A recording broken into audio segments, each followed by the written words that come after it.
Hello, जय माता the students, कैसे हो? आई होप कि सब बढ़िया होंगे। स्कूल्स आपकी ओपन हो चुकी है और लगातार स्टडी कर रहे होंगे। अगर नहीं कर रहे हो तो इस चीज़ को ध्यान रख करके कि एक दिन में नहीं होगा, एक दिन ज़रूर होगा। वो एक दिन लाने के लिए आपको लगातार मेहनत करनी होगी, अभी से मेहनत करनी होगी।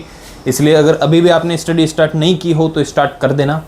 देखो स्टूडेंट, 11th क्लास का फर्स्ट चैप्टर अपन कर रहे हैं और इसका भी पार्ट 4 चल रहा है। इसके पहले 3 पार्ट अपन कंप्लीट कर चुके हैं, तो पहले उन्हें देखना जरूर ताकि ये वाला पार्ट आपको समझ में आए।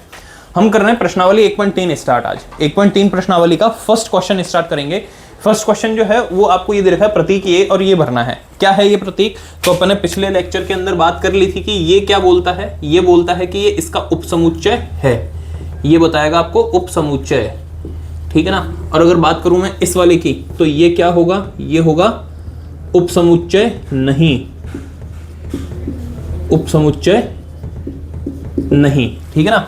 अब एक बार मैं मार्कर के लिए चेक करना पड़ेगा मुझे कि दिख रहा है कि नहीं दिख रहा है। ये काफी ज्यादा लाइट थिन है, ठीक है, कोई बात नहीं, लेकिन चलेगा। देखो ये तो है अगर उपसमुच्चय है तो, और ये आएगा कि उपसमुच्चय नहीं होना चाहिए, तब अपने को ये वाला साइन लगा देना है। चलो देखते हैं। देखो 2 3 4 है इसमें भी 2 3 और 4 दिख रहा है। इसका मतलब ये 2 इसमें है, 3 इसमें है, 4 इसमें है। इसका मतलब ये इसका उपसमुच्चय है, ठीक है ना। ये इसका उपसमुच्चय होगा। पिछली क्लास के अंदर बता चुका हूं, वापस एक बार बताता हूं कि ये उपसमुच्चय का प्रतीक है ना। इसका मतलब क्या होता है? कोई समुच्चय ए समुच्चय बी का उपसमुच्चय कहलाएगा। कोई समुच्चय ए समुच्चय बी का उपसमुच्चय कहलाएगा यदि ए का प्रत्येक अवयव बी का भी अवयव है। अब क्या बोला मैंने? लास्ट वाली लाइन पे ध्यान देना, परिभाषा रटनी नहीं है, खाली समझना है। यदि ए का प्रत्येक अवयव बी का भी अवयव है, तो ए का प्रत्येक अवयव मतलब ए में देखो, ये ए मानना, इसमें 2 है 3 है 4 है। ए का प्रत्येक अवयव बी का भी अवयव है।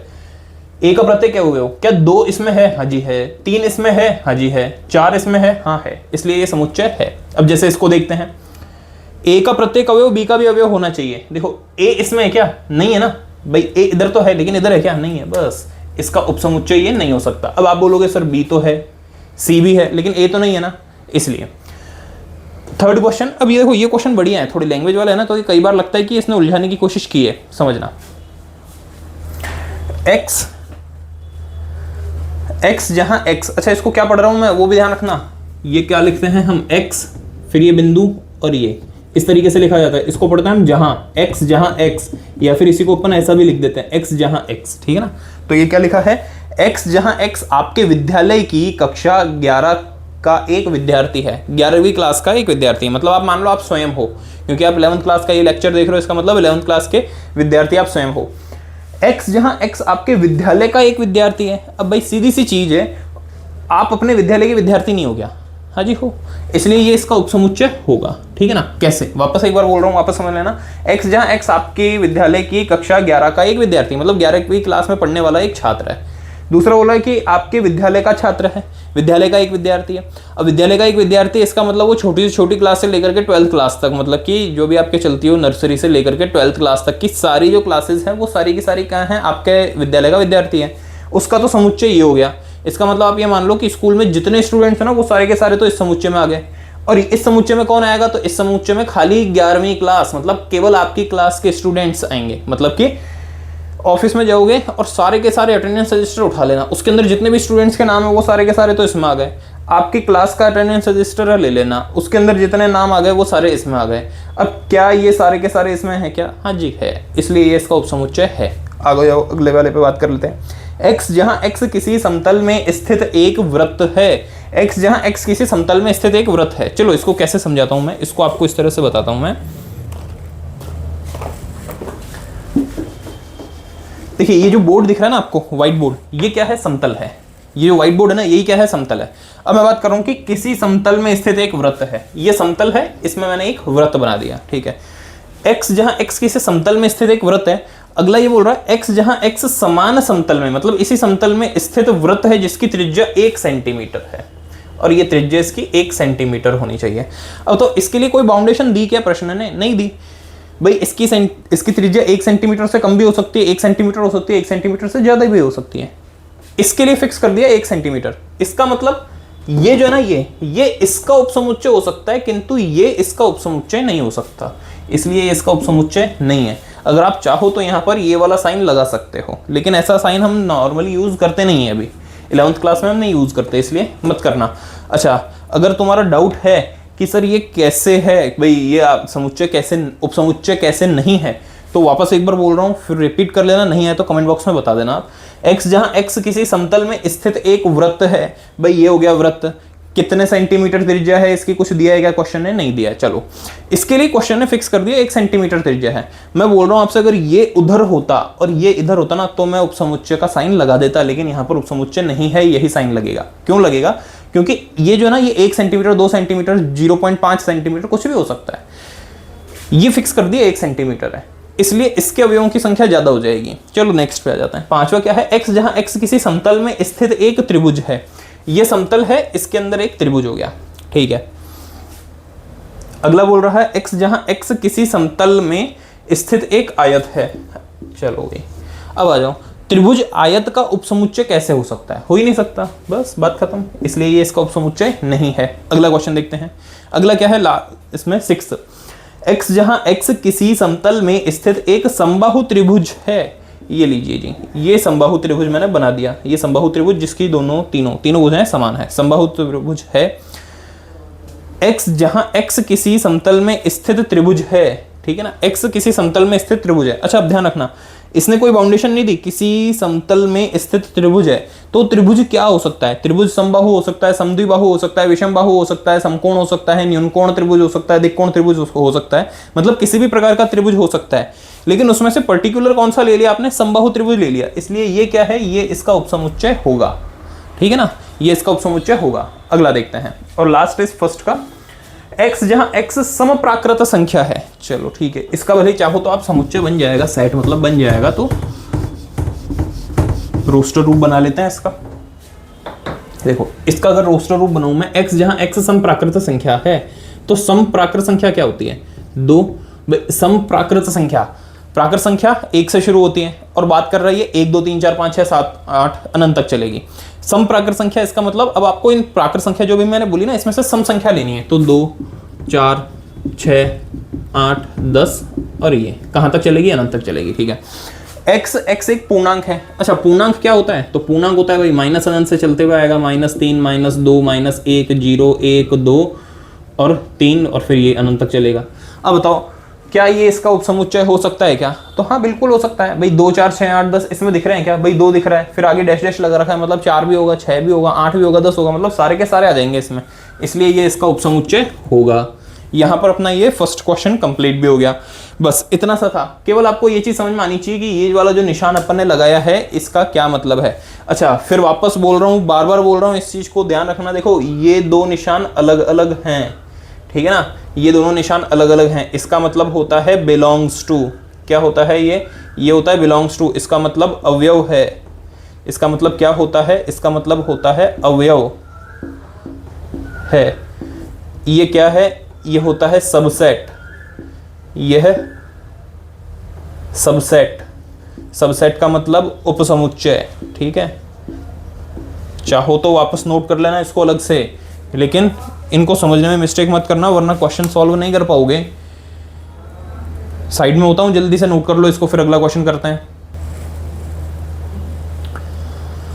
नेक्स्ट सेकंड क्वेश्चन देखिए स्टूडेंट।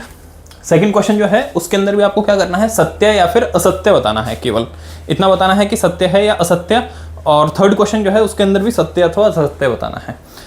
इसको देखते हैं, सत्य असत्य बताना है। पहले क्वेश्चन को समझना। देखो यहाँ पर ये उपसमुच्चय नहीं है, उपसमुच्चय है, उपसमुच्चय का साइन लगा हुआ है, इसमें बिलोंग्स टू का साइन लगा हुआ है और इधर उपसमुच्चय का साइन लगा हुआ है।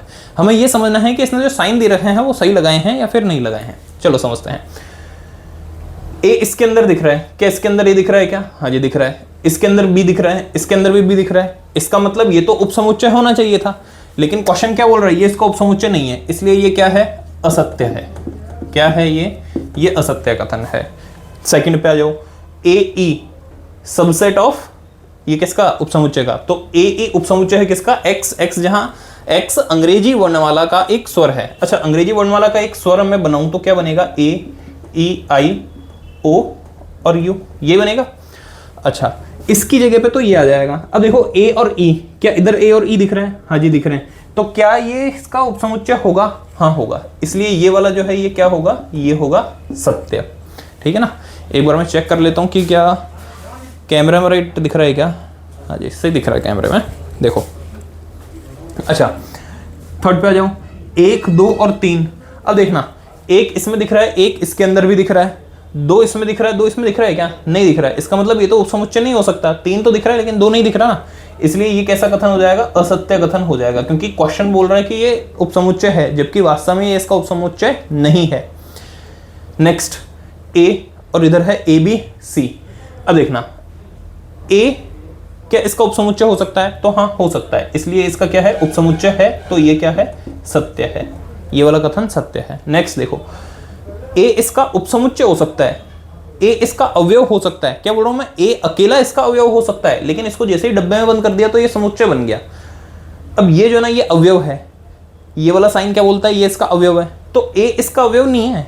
ध्यान देखो, ध्यान से देखना, अगर इसको मुझे इस वाले साइन के साथ में लिखना ना, तो मैं इसको क्या लिखता? मैं इसको लिखता A बिलोंग्स टू ABC, तो ये सही होता, क्योंकि A इसका अवयव है। हाँ जी है, तब मैं ये वाला साइन लगा था, लेकिन जैसे ही इसको अपन ने इस तरीके से कर दिया तो ये गलत हो गया क्योंकि ये तो उपसमुच्चय है इसका, इसलिए ये क्या है? असत्य। ये क्या है? असत्य। अगला देखते हैं, लास्ट इसका क्या है? x, जहां x 6 से कम एक समप्राकृत संख्या है। अब देखो, ऐसे में कई बार ना उलझन आ जाएगी माइंड में, तो उलझन हो जाए तो क्या करो? इसका रोस्टर रूप बना लो। रोस्टर रूप बना लेते हैं। x जहां x 6 से कम एक समप्राकृत संख्या है, बना लो। तो x जहां x 6 से कम एक समप्राकृत संख्या है, समप्राकृत संख्या क्या होगी? 2 4 और 6 से कम बोल रहा है, ये ध्यान रखना, 6 भी नहीं है। x जहां x 6 से कम समप्राकृत संख्या है, तो सम चाहिए और 6 से भी कम चाहिए, तो 2 और 4 आएगा। x जहां x एक प्राकृत संख्या है जो 36 को विभाजित करती है, तो 36 को विभाजित करने वाली प्राकृत संख्या 1 2 3 4 6, और कोई कुछ एक्स्ट्रा चीज सुनी बोली ना इसने? इतना ही बोला है, प्राकृत संख्या 36 को विभाजित करे, तो 6 हो गया।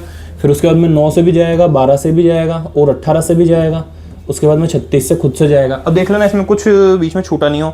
1 2 3 4 5 से जाता नहीं, 6 7 7 से नहीं जाता, 8 से नहीं जाता, 9 10 11 12 13 14 15 16 17, ठीक है, 18 और लास्ट 36, बरोबर सही है। ठीक है, अब देखो कि 2 और 4 इसमें दिख रहे हैं क्या? हाँ जी दिख रहे हैं, इसलिए ये क्या है? इसका उपसमुच्चय है, और इसने भी उपसमुच्चय का साइन लगा रखा है, इसलिए ये कथन क्या है? सत्य है। ठीक है, ये हो गया सत्य। चलो ठीक है, अब आ जाओ बढ़िया वाले क्वेश्चन पे। क्वेश्चन थर्ड जो है ना, ये बढ़िया क्वेश्चन है, प्लस मैं बोलता हूँ इसको इंपॉर्टेंट भी लगा लेना आप, कॉन्सेप्ट समझने के लिए। देखो एग्जाम की दृष्टि से तो बात अलग है, अगर ये कॉन्सेप्ट समझ में आ गया ना, तो आगे के सारे क्वेश्चन अपने आप सही हो जाएंगे। ये जो है ना, आपको सत्य असत्य बताना है, और ये सारी चीज मिक्स करके बोल रहा है, ये वाला साइन और ये वाला साइन, सारी चीज मिक्स करके इसने बोल दिया। चलो दिमाग लगाते हैं, ये वाला जो साइन है ना, ये किसका साइन है? खाली इतना ध्यान रखना, जो भी उपसमुच्चय होगा, उपसमुच्चय कब होगा? जब वो समुच्चय होगा, और समुच्चय कब होगा? जब वो डब्बे में बंद होगा। इसका मतलब इस वाले साइन का यूज कर रहा हूं, इसका मतलब वो डब्बे में बंद होना ही होना चाहिए, और ये वाला जो साइन आता है तब वो डब्बे में बंद नहीं होना चाहिए। चलो करते हैं क्वेश्चन। ये क्या है? उपसमुच्चय बोल रहा है इसको, किसको? 3 और 4 को। 3 और 4 उपसमुच्चय है क्या इसका? तो 3 और 4 इसका उपसमुच्चय नहीं है। ध्यान से देखो, क्योंकि 3 और 4, अच्छा अगर मैं डब्बे में से इसको हटा दूं, इसका मतलब 3 और 4 दिख रहा है क्या? 3 और 4 दिख रहा है क्या यहाँ पर? हाँ जी 3 और 4 दिख रहा है, लेकिन ध्यान से देखो 3 4 पहले से इधर डब्बे में बंद है। अब इसने क्या किया? क्वेश्चन ने जब आपको ये दिया ना, तो आपको इसने ये डब्बे में बंद करके दे तो दिया, लेकिन ये इसका उपसमुच्चय बनाने के लिए वास्तव में ये यहां से एक अवयव उठा करके रख दिया। एक अलग एग्जांपल लेकर के मैं समझाता हूं आपको। भाई मैंने लिखा है A, B और C, ठीक है। मैंने बोल दिया कि A क्या है, तो A बिलोंग्स टू होगा। अगर ये A है तो देखो, अगर ये पूरा A है तो A बिलोंग्स टू A होगा। और अगर मैं बोलता हूं कि ये क्या चीज है, समझना ये क्या चीज है, तो ये इसका सबसेट है। साइन को समझना, केवल A की बात करूं तो वो इसका अवयव है, और A के समुच्चय की बात करूं तो वो इसका उपसमुच्चय है, ठीक है। अब अगर मैं आपसे बोल दूं कि क्या ये सही है क्या, तो ये गलत हो जाएगा ना। क्यों गलत हो जाएगा? क्योंकि जो चीज यहां पर है उसको मैं ऐसा का ऐसा उठा करके रख दूंगा तो वो ऐसा अवयव होगा, ना कि उपसमुच्चय होगा। अब आ जाओ इस क्वेश्चन पे, जो चीज यहां है, देखो ये डब्बे के साथ में है, मतलब ब्रैकेट के साथ में, इसको ऐसा का ऐसा उठा के इधर रख दिया तो ये इसका अवयव होगा, ना कि उपसमुच्चय होगा। इसलिए ये कैसा है? कथन असत्य है। उम्मीद है समझ में आ गया होगा। आगे और क्वेश्चन करना है ऐसे तो समझ में और अच्छे से आ जाएगा आपको। अच्छा वापस देखो, जो चीज यहां है उसको ऐसा का ऐसा उठा करके रख देंगे तो वो इसका अवयव होगा। जो चीज यहाँ है उसको ऐसा का ऐसा उठा करके इधर रख देंगे तो वो इसका अवयव होगा, मतलब बिलोंग्स टू आएगा, इसलिए ये सत्य है। दोनों के अंदर कंफ्यूजन दूर हो गया होगा, ऐसा उम्मीद है। नहीं हुआ तो वापस देख लेना, इसको आ जाएगा। अच्छा, इस बार इसने वही कहानी कर दी। देखो, जो चीज यहाँ है ना उसको ऐसा का ऐसा रखेगा तो वो इसका अवयव है। अगर इस चीज को जो यहाँ है ना उसको डब्बे में बंद कर देगा तो वो इसका उपसमुच्चय है। अब सुनो, ये 3 4 है, ये भी 3 4 है, ठीक है ना। जब इसको ये डब्बे में पहले से ही है, ये वाली चीज पहले से ही है, मतलब देखो एक्चुअल में वहां पर क्या चीज दे रखी है पहले से, ये चीज दे रखी है। जब इसको डब्बे में बंद कर दिया तो ये इसका समुच्चय बन गया और ये ए का उपसमुच्चय है, इसलिए ये क्या है, सत्य है। तो ये कैसा होगा, ये सत्य होगा। आया होगा समझ में ये। अगला देखो, एक अवयव है इसका, हाँ जी एक इसका अवयव है, सत्य है ये तो, ठीक है। आ जाओ, क्या एक इसका उपसमुच्चय क्या? अरे उपसमुच्चय होने के लिए पहले समुच्चय तो होना चाहिए, और समुच्चय कब बनेगा, वो जब वो डब्बे में बंद होगा, मतलब कि वो ब्रैकेट में होगा। ये तो ब्रैकेट में ही नहीं है तो कहां से उपसमुच्चय बन जाएगा। हटाओ इसको, गलत बात करता है ये, असत्य है ये। क्या है, असत्य। अच्छा, 1 2 और 5 ये जो है ये इसका उपसमुच्चय है। देखो 1 अकेला है, 2 अकेला है और 5 अकेला है, और जब इसको डब्बे में बंद कर दिया ये इसका उपसमुच्चय भी बन जाएगा, इसलिए ये क्या है, सत्य है। ये है सत्य। अगला देख रहे हैं, 1 2 5 इसका एलिमेंट है, मतलब इसका अवयव है, बिलोंग्स टू तो हो ही नहीं सकता भाई। जब ये उपसमुच्चय हो गया इसका तो ये इसका अवयव नहीं हो सकता, इसलिए ये क्या हो गया, असत्य हो गया। मैं इसको क्रॉस कर दे रहा हूँ। 1 2 और 3, अरे रे क्या बात करता है। देखो 3 को इधर इसने अकेला छोड़ा ही नहीं है, 3 हमेशा 4 के साथ है, इसका मतलब 3 अकेला आ ही नहीं सकता। 3 आएगा तो वो 4 के साथ डब्बे में बंद हुआ है। इसका मतलब आप ये मान लो कि ये 2 मार्कर है ना मेरे पास में, मैंने इनको टाइट बांध दिया। अब जहां भी जाएंगे ना ये दोनों साथ ही जाएंगे। ये देखो 3 और 4 दोनों साथ ही जाएंगे जहां भी जाएंगे, तो 3 अकेला इसमें से तो मैं काट ही नहीं सकता, निकाल ही नहीं सकता, इसलिए 3 अकेला तो आएगा ही नहीं। जब 3 अकेला आएगा ही नहीं तो ये क्या, अवयव इसका नहीं होगा, ना तो इसका अवयव होगा और ना ही इसका समुच्चय बनेगा, इसलिए ये भी क्या होगा, असत्य होगा। ठीक है ना, आगे होगा समझ में। नेक्स्ट जो है वो है आपका 9th क्वेश्चन। देखना 9th क्वेश्चन है आपका कि 5 इज एलिमेंट ऑफ ए। देखो क्या 5 इसका अवयव है क्या भाई? इसके अंदर 1 है, सुनो ध्यान से देखना, इसके अंदर 1 है 2 है, ये दोनों साथ में है, ठीक है ना, मतलब ये पूरा डब्बा है, मतलब 3 4 है 5 है, 5 तो मेरे को कहीं दिख ही नहीं रहा, और ये बोल रहा है इसका 5 एलिमेंट है। इंपॉर्टेंट लगा लेना भाई इसको, ठीक है ना, मार्कर ने बोल दिया आएगा। तो ये क्या हो गया, ये हो गया असत्य, ये वाली चीज है असत्य, ठीक है ना। 5 इसका एलिमेंट नहीं है। अच्छा आ जाओ, 5 इसका उपसमुच्चय है, हाँ ये सत्य है, ठीक है ना, ये वाली जो चीज़ है ना ये सत्य है। अब आप बोलोगे सर ये कैसे है, ये नहीं आया समझ में, तो ध्यान रखो अपने जो पुराने नोट्स लिखे हैं ना वो सारे ध्यान करो, सारे वापस देख लो। उसके अंदर मैंने लिखवाया था, जब आपको उपसमुच्चय लिखवाया था तब मैंने आपको पॉइंट बताया था कि कोई भी समुच्चय के अधिकतम कितने उपसमुच्चय बन सकते हैं, तो 2 की घात n उपसमुच्चय बन सकते हैं। किसी के कितने बन सकते हैं, 2 की घात n उपसमुच्चय बन सकते हैं। इसके अंदर से 5 हमेशा होगा और एक वो समुच्चय खुद होगा। 2 उपसमुच्चय हमेशा फिक्स होते हैं, एक तो 5 और एक वो समुच्चय खुद, ठीक है ना। अब 5 को क्या करते हैं हम, 5 तो रिक्त समुच्चय होता है, इसको हम उचित समुच्चय में नहीं लेते, तो उचित समुच्चय अगर आपसे पूछे तो 2n-1 कर देते हैं। इसका मतलब 5 तो हमेशा उसका उपसमुच्चय होगा ही होगा, इसलिए अभी बोल रहा 5 इसका उपसमुच्चय है, हाँ जी उपसमुच्चय है, इसलिए मैंने इसको सत्य कर दिया। अरे ऐसी चीज तो मैंने आपको पहले मना कर दिया था कि ऐसी चीज तो कोई होती नहीं है भाई, 5 और वो भी डब्बे में बंद, फिर उसके बाद में उपसमुच्चय है इसका, तो 5 इसका उपसमुच्चय नहीं है। सुनो इन दोनों में डिफरेंस क्या है, अगर इसने इसकी जगह ये दिया होता ना, अगर इसने इसकी जगह ये दिया होता ना तो बिल्कुल सही होता, क्योंकि इसका मतलब और इसका मतलब सेम है, लेकिन ये दोनों चीज अलग हो गई, इसलिए ये क्या है, ये असत्य है। ये वाली जो चीज है ये असत्य है। अब यहाँ पर साइड में होता हूँ, एक बार इसका स्क्रीनशॉट ले लेना चाहो तो, यहाँ से लिखना क्या क्या है आपको वो देख लो। ये मैंने आपको खाली समझाने के लिए बताया था, ये खाली एक एग्जाम्पल मैंने बताया था आपको समझाने के लिए, इसलिए इसको भी मैं मिटा रहा हूँ। वरना क्या होता है, बच्चे कुछ समझदार होते हैं, कुछ ही होते हैं समझदार ऐसे, जो बिल्कुल ऐसा कैसा कर देंगे और फिर एग्जाम से पहले उसको रटने के लिए बैठ जाएंगे कि सर ने पता नहीं ये क्यों लिखवा दिया था, अब लिखवा दिया सर ने तो माने लिखना पड़ी, जो बैठ करके लिखने लग जाते हैं। ऐसा ही इसको भी मत समझ लेना, ठीक है ना, ये भी अलग है।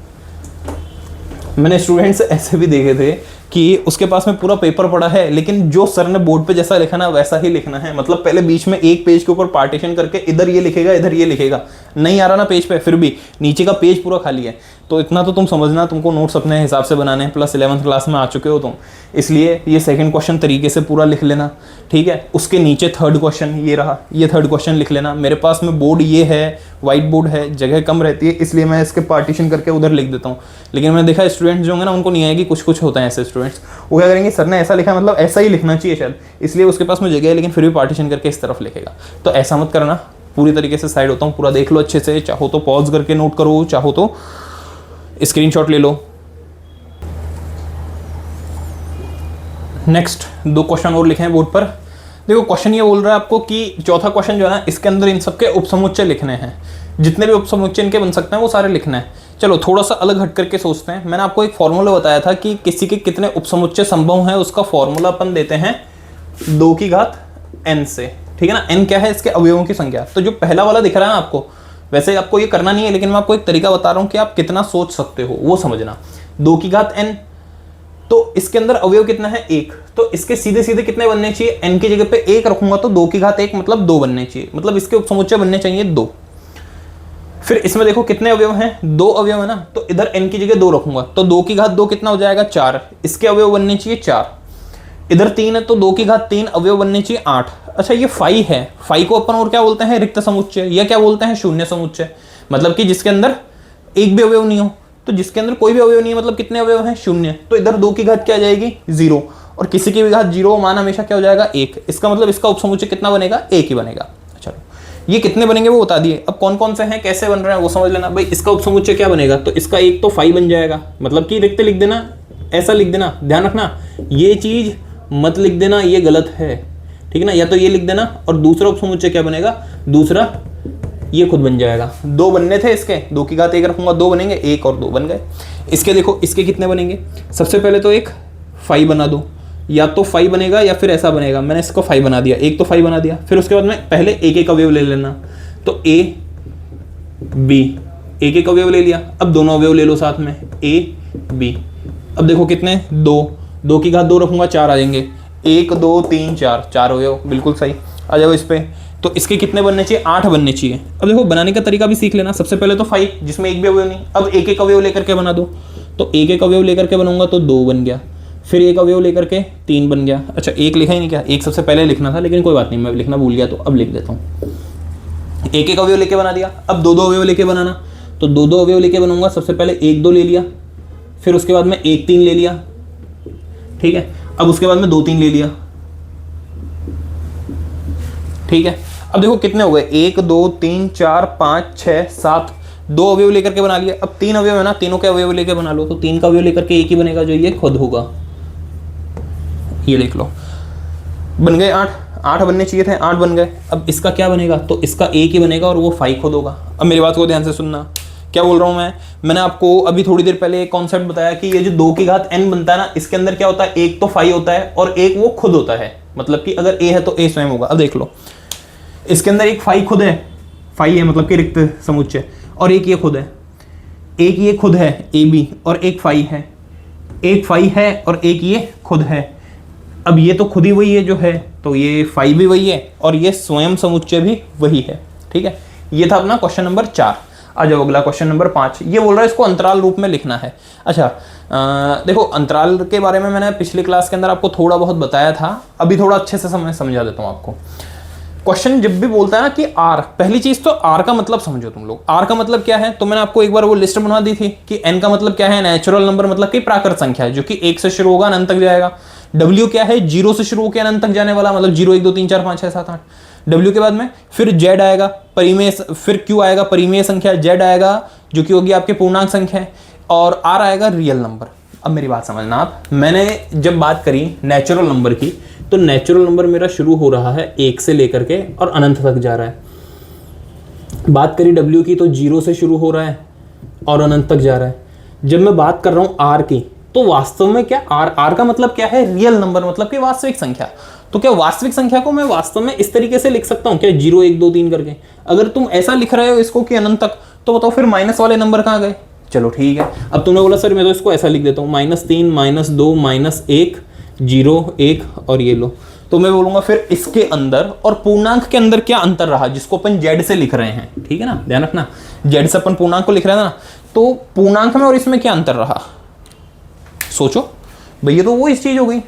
इसलिए रियल नंबर जो होता है ना, वास्तव में रियल नंबर क्या चीज है, देखो इसका आप स्क्रीनशॉट ले लेना चाहो तो, क्योंकि मैं इसको मिटाने वाला हूं इस आर को समझाने के लिए, ठीक है ना, समझो। अगर मैं बात करूं रियल नंबर की,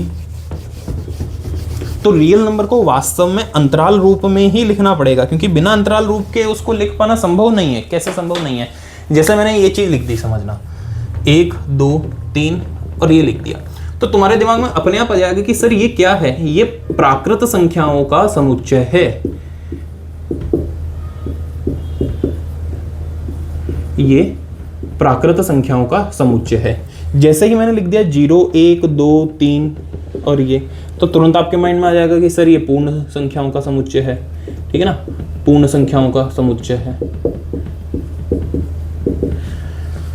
तो फिर मैंने इसको ऐसा लिख दिया -3 -2 -1 0 1 2 और ये इस तरीके से, तो आप बोल दोगे सर ये तो पूर्णांक संख्याओं का समुच्चय है। अब करो बात, ठीक है ना, ये पूर्णांक संख्याओं का समुच्चय है। फिर मैं अगर इसको p/q वाला फॉर्म में लिख दूं कि p कोई भी x जहां x बराबर p/q and q is not equals to 0, तो आप बोल दोगे सर ये तो परिमेय संख्या होगी। क्या बात करते हो आप, बताओ, इतने सारी संख्याएं लिख दी लेकिन रियल नंबर लिख दिया गया, तो वास्तव में रियल नंबर में लिखूं कैसे, एक बात बताना। अगर मैंने 1 2 3 इस तरीके से लिख दिया, तो इसका जस्ट अगला नंबर जो आएगा वो क्या होगा, सोचो भाई 1 2 1 1 का गैप चल रहा है, इसका मतलब आप 4 लिख दोगे, अगर इसके पहले चलोगे तो 0 लिख दोगे। लेकिन अगर मैं इसी को सीरीज को आगे बढ़ाऊंगा, 4 के बाद 5 लिखना पड़ेगा, 5 के बाद 6 लिखना पड़ेगा। लेकिन ये क्या है, ये तो ये वाली चीज है ना कि ये वास्तविक संख्या है, मतलब रियल नंबर है। क्यों नहीं है रियल नंबर, क्योंकि समझना, अगर मैं 2 और 3 को उठा लूं तो 2 और 3 के बीच में कितने नंबर हो सकते हैं सर, यहाँ पर 2.1 2.2 2.3 2.4 2.5 और इस तरीके से 2.9 आ जाएगा, फिर उसके बाद में जाके 3 आएगा। ये देख लो, ये 3 ये 2, इसके बीच में मैंने इतने सारे नंबर और डाल दिए। चलो ठीक है, छोड़ो, ये सारे नंबर कहाँ हैं, इसके बीच में। फिर वही चीज, मैं 2.2 और 2.3 को बाई चांस उठा लेता हूँ, अब इसके बीच में देखना कितने सारे नंबर हो जाएंगे। तो 2.2 है तो उसको 2.20 लिख सकता हूँ, फिर 2.2 2.21 2.22 इस तरीके से चलते हुए ये आखिरी में कहाँ आ जाएगा, 2.29 पे, उसके बाद में 2.3 पे आ जाएगा। ये देख लो 2.3, ठीक है ना। इसका मतलब इसके बीच में फिर मैंने 10 संख्या और लिख दी। अब आप अपने मन से इसमें किसी भी 2 संख्याओं को वापस उठा लो, फिर इसके बीच में ऐसी ही अनंत संख्या और बना दोगे। मतलब कि वास्तव में इसको इस पैटर्न में लिख पाना संभव है क्या, नहीं है। इसलिए अपन क्या करते हैं, ऐसी संख्याओं को हमेशा अंतराल रूप में लिख देते हैं। किस में लिख देते हैं, अंतराल रूप में। किस में लिख देंगे, अंतराल रूप में। क्या बोलते हैं इसको, इंटरवल फॉर्म। इंटरवल फॉर्म के अंदर लिख देंगे। पहली बात तो क्यों लिख रहे हैं वो समझ में आ गया। अब जब भी इसको बनाएंगे ना तो समझना, ये जो ब्रैकेट है ना, इस वाले ब्रैकेट को क्या बोलते हैं अपन, मंझला ब्रैकेट बोलते हैं, ठीक है ना।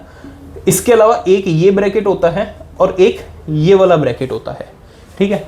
इसको अपन क्या बोलते हैं, इसको बोलते हैं संवृत, इसको बोलते हैं संवृत अंतराल। ये होता है विवृत, ठीक है ना। ये होता है संवृत अंतराल, ये होता है विवृत अंतराल, ठीक है। इसको बोलते हैं अपन क्लोज्ड और इसको बोलते हैं ओपन।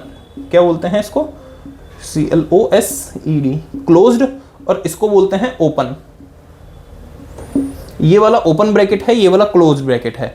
अब इस ब्रैकेट का मतलब समझना, जब भी मैं बात करता हूं ओपन की, ओपन का मतलब खुला, इसका मतलब कि वो चीज इंक्लूड नहीं है। और जब बात करता हूं मैं क्लोज ब्रैकेट की, तो क्लोज ब्रैकेट का मतलब कि वो जो भी जिस भी नंबर की मैं बात कर रहा हूं वो उसके अंदर इंक्लूड होगा, ठीक है। अब बोर्ड पे जो क्वेश्चन लिखे ना, उस क्वेश्चन को देखते हैं तो पूरी बात जो है वो आपको समझ में आ जाएगी। देखिए, अंतराल रूप के अंदर x जहां x बिलोंग्स टू r, मतलब पहले बोल दिया इसने कि क्या है, ये रियल नंबर के अंदर है। बाय चांस समझना, अभी तक मैंने आपको पहले जितने एग्जांपल करवाए ना, उसके अंदर में मैं सीधा सीधा ये चीज ले लेता था कि नेचुरल नंबर लिख दिया मैंने, w लिख दिया या फिर z लिख दिया या q लिख दिया, इस तरीके से मैं बोल देता था। ये r के लिए मैंने नहीं बताया था पहले। r के लिए क्या होगा, सुनो, r को अगर मैं वास्तव में लिखने लगूं, इसी चीज को, इसका समुच्चय बनाने लगूं, चलो एक बार गलत करते हैं फिर सही करते हैं, समझना। अगर इस जगह पर लिखा हुआ होता मेरे पास n, तो सीधी सी चीज है n बोल रहा है, n का मतलब प्राकृत संख्या, और अगर प्राकृत संख्या बोलता है तो वो तो शुरू ही मेरे पास 1 से होती है, इसलिए मैं इसका आंसर सीधा सीधा क्या लिख देता, 1 2 3 4 5 6 इंक्लूड है ना, हाँ जी 6 इंक्लूड है। देखो ये वाला साइन का मतलब क्या है, छोटा और इसके बराबर, तो 6 इंक्लूड है, ये इसका आंसर हो जाता। बाई चांस इस n की जगह पे भी z लिख देता मैं, z का मतलब हो गया पूर्णांक, अगर पूर्णांक लिख देता तो अब इसके अंदर चेंज क्या हो जाता भाई, पूर्णांक की बात करो ना, मतलब 0 -1 -2 -3 और एक -4, ये और ऐड हो जाता है इधर, तो -4 से नहीं, -4 क्यों ऐड होता भाई, खाली -4 से बड़ा वो नहीं है इंक्लूड, ठीक है ना, तो -3 से 6 तक की संख्याएं पूरी आ जाती, लेकिन ना तो इसने n दिया ना इसने z दिया, इसने तो r दे दिया। अब r के अंदर वही तो कहानी होगी, मैं इस पैटर्न में अगर इसको लिख दूं तो बताओ ये पूरी कहानी कहाँ गई, ये इतने सारे नंबर्स कहाँ गए। तो इन सारे नंबर को अपने को इस तरीके से तोड़ करके अलग अलग रिप्रेजेंट नहीं करना पड़े, इसलिए अपन इसका यूज करते हैं अंतराल रूप। क्या यूज करते हैं, अंतराल रूप, ठीक है। उम्मीद है कि क्या कर रहे हैं क्यों कर रहे हैं वो समझ में आ गया। अब मैं इसको लिखने का तरीका बता रहा हूं, इसका आंसर बिल्कुल सिंपल होगा। ये जो लिखा हुआ होता है ना, देखो जो ये चीज लिखी हुई होती है ना, इसी को लिख देना आप तो, -4 और 6। देखो ये क्या है, ये बोल रहा है कि 6 से छोटा और इसके बराबर, मतलब कि 6 उसमें इंक्लूड है, इसलिए यहां पर बड़ा ब्रैकेट लगा दो, और -4 से बड़ा, क्या ये इंक्लूड है, क्या ये बराबर है, क्या नहीं है ना, तो ये वाला साइन आएगा, बस ये इसका आंसर। इसका मतलब देखो, अगर आपके पास में ये वाला साइन होता है, ठीक है ना, अगर ये वाला साइन होता है, ये वाला साइन है तो क्या ब्रैकेट लगेगा, ये नहीं, अगर ये वाला साइन है तो ब्रैकेट लगेगा ये, अगर ये वाला साइन है तो ब्रैकेट लगेगा ये, बस इतना सा, इतनी सी बात समझना। इसका मतलब क्या होता है, बराबर भी है, इसका मतलब बराबर नहीं है, उससे बड़ा ही है। जैसे अब इसके अंदर समझ लो, x जहां x बिलोंग्स टू r, -12 से तो बड़ा, मतलब कि -12 से तो बड़ा और -10 से छोटा, एक मिनट माइनस, हाँ सही है, -10 से छोटा, -10 से छोटा, क्या ये इंक्लूड है क्या, नहीं, क्या ये इंक्लूड है क्या, नहीं, बस ये इसका आंसर हो गया, बिल्कुल सिंपल। नेक्स्ट देख लेते हैं। नेक्स्ट है x जहां x बिलोंग्स टू r है, 0 से तो बड़ा है, उसके बराबर भी, और 7 से छोटा है, इसका मतलब 0 से बड़ा है, ठीक है ना, और उससे बराबर भी है, इसलिए ये वाला ब्रैकेट आ गया। 7 से छोटा है लेकिन क्या बराबर है क्या, नहीं, इसलिए ये वाला ब्रैकेट आएगा। इसका आंसर देखना, ये बोल रहा 3 से बड़ा इसके बराबर और 4 से छोटा इसके बराबर, इसलिए इसका आंसर क्या आना है, 3 और 4 और दोनों तरफ क्लोज ब्रैकेट। ये लो जी, ये क्वेश्चन नंबर 5, बढ़िया क्वेश्चन था, इसका साइड में होता हूँ, एक बार देख लो अच्छे से, समझो इसको। और आपको क्या करना है, देखो एक बार मैं यहाँ पर तो करवा ही रहा हूँ, इसके कॉन्सेप्ट बहुत बढ़िया हैं, इसलिए आपको प्रैक्टिस जरूर करनी है, क्योंकि प्रैक्टिस नहीं करोगे तो पक्की बात है भूल जाओगे। अब जैसे 6 क्वेश्चन है, वो इसी को थोड़ा सा आगे बढ़ा करके इसका उल्टा क्वेश्चन हो जाएगा। तो 6 क्वेश्चन देख लेते हैं। क्वेश्चन नंबर 6 क्या बोलता है आपको, कि समुच्चय निर्माण रूप के अंदर लिखिए, -3 और 0 है, क्या है, -3 और 0। यहाँ पे लिख देता हूँ मैं, अब कर देता हूँ इस तरफ, देखो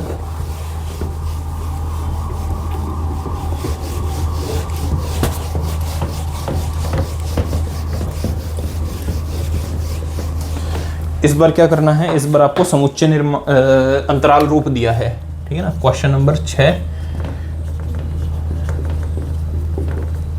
अंतराल रूप को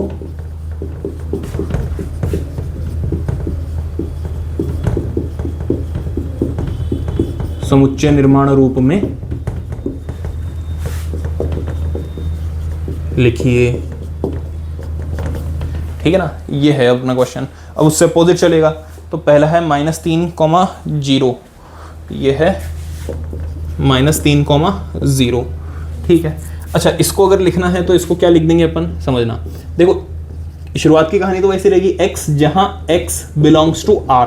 अच्छा, r के अंदर है, इसका मतलब क्या है, देखो ये बोल रहा है कि क्वेश्चन कहां से शुरू है, -3 से 0 के बीच में शुरू है। -3 के साथ में क्या है, छोटा वाला ब्रैकेट है, जिसको अपन क्लोज ब्रैकेट बोलते हैं, सॉरी जिसको अपन ओपन ब्रैकेट बोलते हैं। तो ओपन ब्रैकेट है, इसका मतलब -3 इंक्लूड नहीं है, मतलब कि क्या है, -3 से तो बड़ा है, क्या बराबर है क्या, तो ब्रैकेट देखो नहीं है बराबर, और 0 से क्या है, छोटा है, 0 से क्या है, 0 से छोटा है, क्या 0 के बराबर भी है क्या, तो ब्रैकेट देखो नहीं, इसलिए ये इसका आंसर आ जाएगा, बिल्कुल सिंपल। अगला वाला जो है वो 6, 12 है कि -6, 12 है, एक बार चेक कर लेता हूँ क्या है अगला। 6, 12, 6, 12, इसका अगला भी 6, 12 ही है, लेकिन वो 6, 12 इस तरीके का है।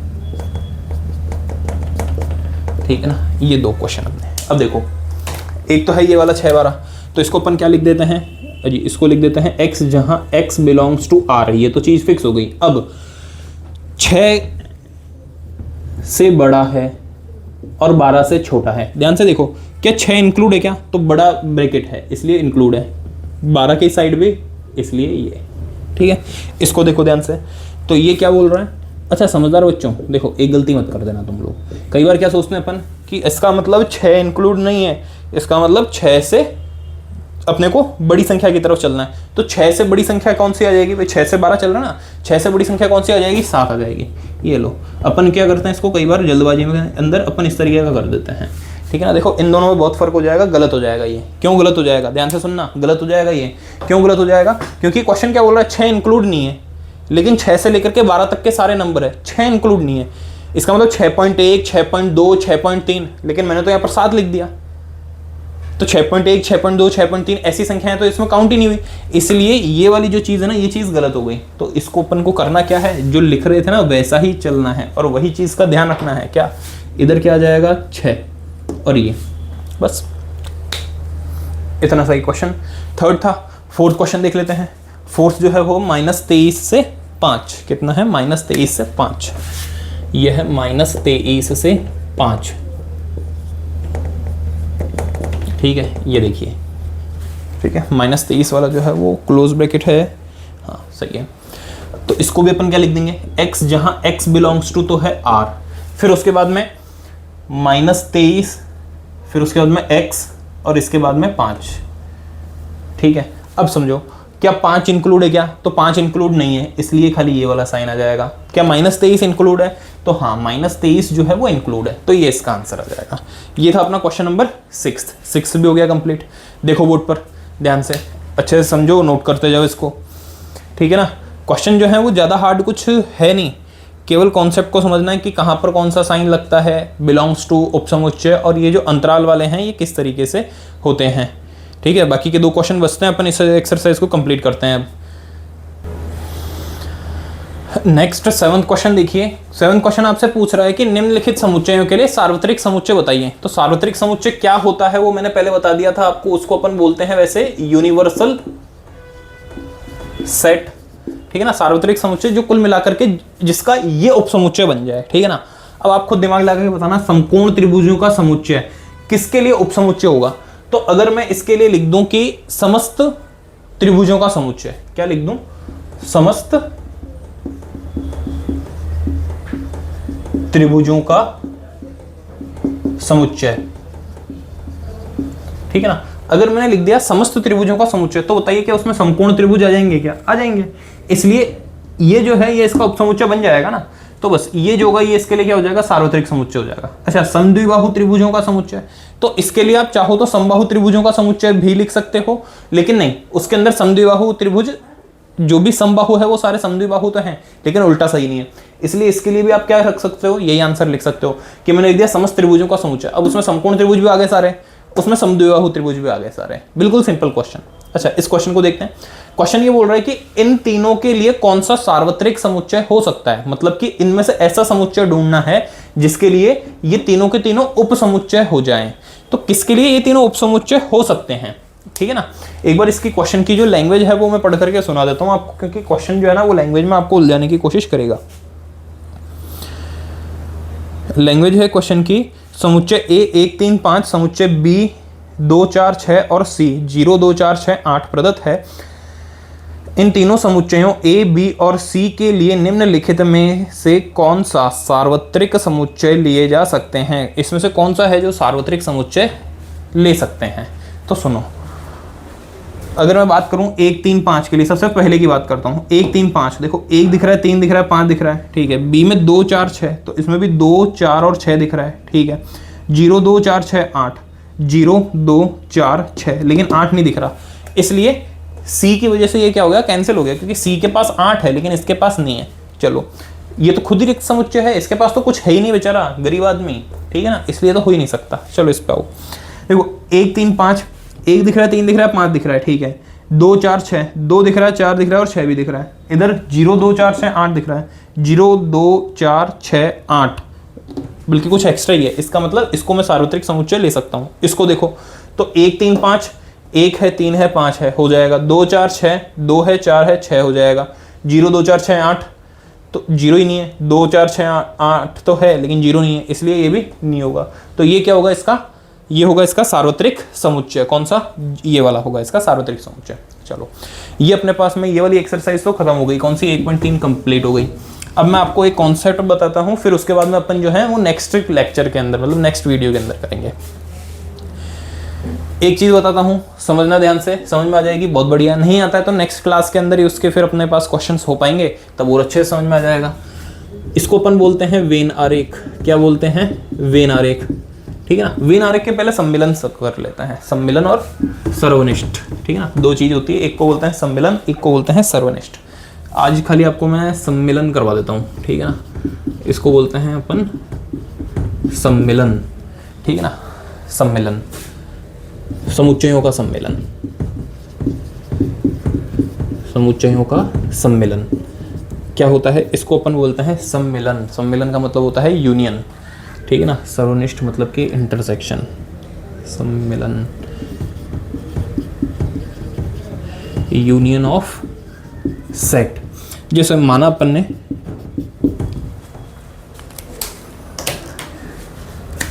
ए कोई समुच्चय है और ए समुच्चय है ए बी सी, ठीक है ना। बी कोई दूसरा समुच्चय है जो है बी डी एफ जी, ठीक है ना। तो देखो सम्मिलन को हम हमेशा किस तरीके से लिखते हैं, सम्मिलन को मैं लिखता हूं ए यूनियन बी। इसको अपन क्या पढ़ते हैं, यूनियन। इसका साइन क्या होता है, तो इसका साइन होता है ये वाला, ठीक है ना, यू जैसा। तो ये हो गया ए यूनियन बी। क्या होगा, देखो ये ऐसा लग रहा है ना जैसे खाली बर्तन पड़ा है कोई, ठीक है ना, गिलास जैसे कोई बर्तन पड़ा है। इसका मतलब ए के अंदर जो है वो भी सारा इसमें डाल दो, बी में है वो भी सारा इसमें डाल दो। अब अपने को पता है कि समुच्चय में क्या होता है, कभी भी कोई चीज़ रिपीट नहीं होती है, तो रिपीट मत करना। ए बी सी जो था वो सारा इसमें डाल दिया, अब इसमें से सारी चीज़ इसमें डालनी है, लेकिन बी तो इसमें पहले से ही है, तो बी को छोड़ दो, फिर डी एफ और जी इनको लिख दो। इसका मतलब क्या बोल रहा हूँ मैं, जो ए में था वो भी सारा आ जाएगा, बी में था वो भी सारा आ जाएगा। अब इसकी परिभाषा बोलूँ तो ए सम्मिलन बी, मतलब ए यूनियन बी की परिभाषा क्या होगी, कोई किसी भी समुच्चय ए तथा समुच्चय बी के लिए ए सम्मिलन बी वह समुच्चय है जिसमें ए एवं बी के प्रत्येक अवयव आ जाते हैं।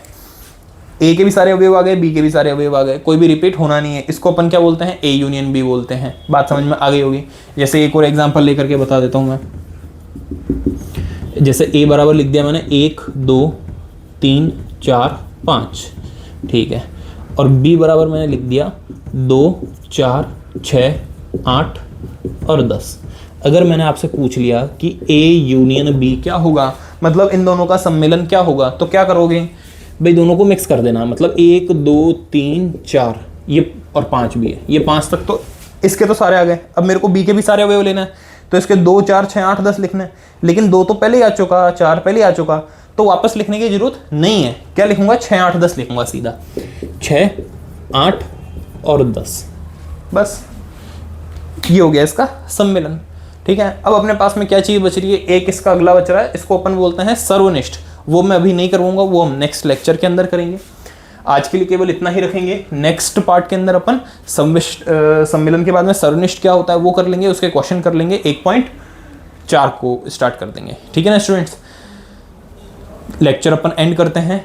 कैसा लगा आपको सेशन वो आपको कमेंट बॉक्स में बताना है। लाइक जरूर कर देना, शेयर करना अपने फ्रेंड्स के साथ में, कहाँ से देख रहे हैं वो बताना। अगर कोई कमेंट हो तो कमेंट, अगर कोई डाउट हो तो कमेंट बॉक्स के अंदर आप अपना डाउट भी बता सकते हो, उसे हम ट्राई करेंगे कि सही कर दें, मतलब आपको बता दें उसका जो भी डाउट होगा, डाउट क्लियर कर दें। ठीक है स्टूडेंट्स, जय हिंद, जय भारत।